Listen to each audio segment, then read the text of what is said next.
Good morning students. Today we will start with the second lesson, biological classification.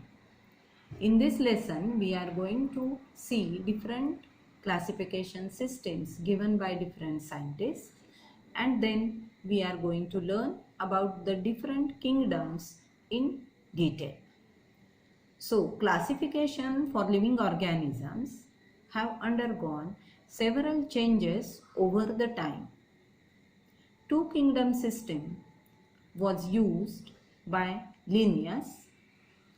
It includes two kingdoms, Plantae and Animalia.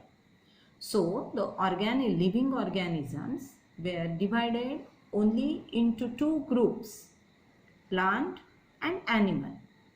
But this system, two kingdom system, was not accepted for a long time.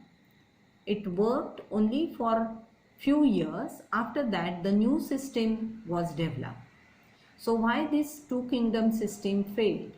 The drawbacks are, it did not distinguish between prokaryotes and eukaryotes.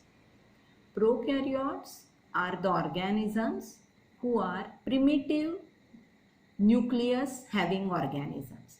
Their nucleus is not well developed.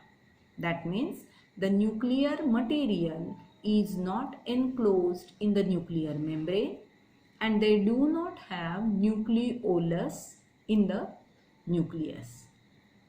While the eukaryotes are the organisms which are having a well developed nucleus. So both the groups were not distinguished in this two kingdom system. Similarly, unicellular and multicellular organisms were not distinguished. Photosynthetic and non-photosynthetic organisms also were put together. They were not distinguished into two different groups. So as this was the major drawback, the system did not function for a long time.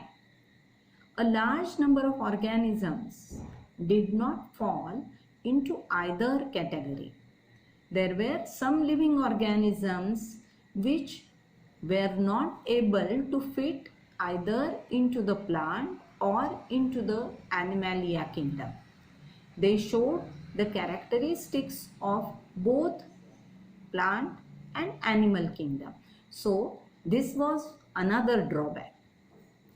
Then scientist R.H. Whittaker, he gave 5 kingdom system, and these 5 kingdoms are Monera, Protista, Fungi, Plantae and Animalia.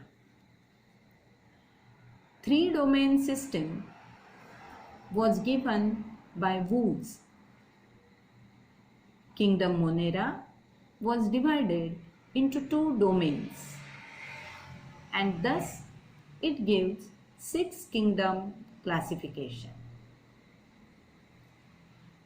Now there are certain issues and consideration that influence the classification system. Let us see the points. Bacteria, blue-green algae are prokaryotic organisms, and fungi, mosses, ferns, gymnosperms and angiosperms, which are eukaryotic, all are put together in same group. Same way, unicellular organism, Chlamydomonas, and multicellular Spirogyra, both are put under the group algae.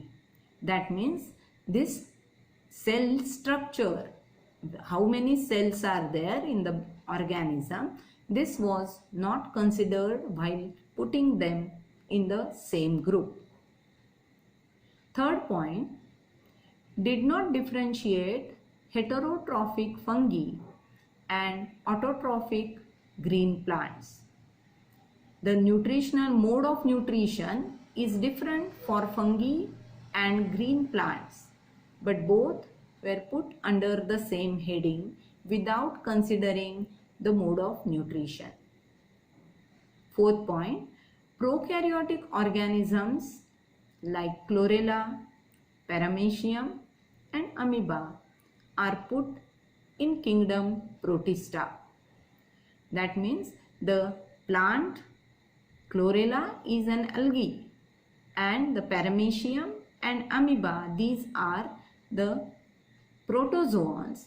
Both are put, plant and animals are put in the same kingdom Protista. So these are certain points or issues related to the classification system. Kingdom Monera. Bacteria are the sole members of this kingdom. There are 4 categories of bacteria based on their shape. The spherical bacteria, they are called as coccus. Rod-shaped bacteria are called bacillus.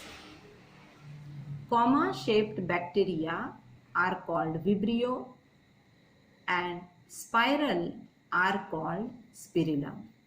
Please refer the diagram in your textbook. Kingdom Monera has one more group, that is eubacteria. That means they are the true bacteria. They include photosynthetic autotrophs like cyanobacteria. These are unicellular, colonial or filamentous. Fresh or marine habitat or maybe terrestrial in habitat. Some grow very well in polluted water bodies. Nostoc, Anabaena are the examples of cyanobacteria which fix atmospheric nitrogen in special cells which are called as heterocysts. Chemosynthetic autotrophs, this is the another group. They oxidize inorganic substances like nitrates, nitrites and ammonia. They use released energy for their ATP production. While oxidizing these substances, whatever energy is released, they convert it into ATP and use it for their metabolic activities. These organisms are important in recycling of nitrogen, phosphorus, iron and sulfur. The last group in the Monera kingdom are heterotrophic bacteria. These are mostly decomposers. They are antibiotic producing organisms. They also help in nitrogen fixation in leguminous plants. They cause diseases in plants and animals. They reproduce by simple way, that is fission. Under unfavorable conditions, they produce spores. A special group of organisms are mycoplasma. These organisms, these bacteria, they completely lack cell wall and hence they are called differently as mycoplasma. General bacterial cell has a rigid cell wall, but mycoplasma do not have cell wall. These are smallest living cells known. They can survive without oxygen. They are pathogenic to animals and plants. So, with this we have seen the Monera kingdom. In next video we will see the next kingdom, that is Protista and the remaining kingdom. Thank you.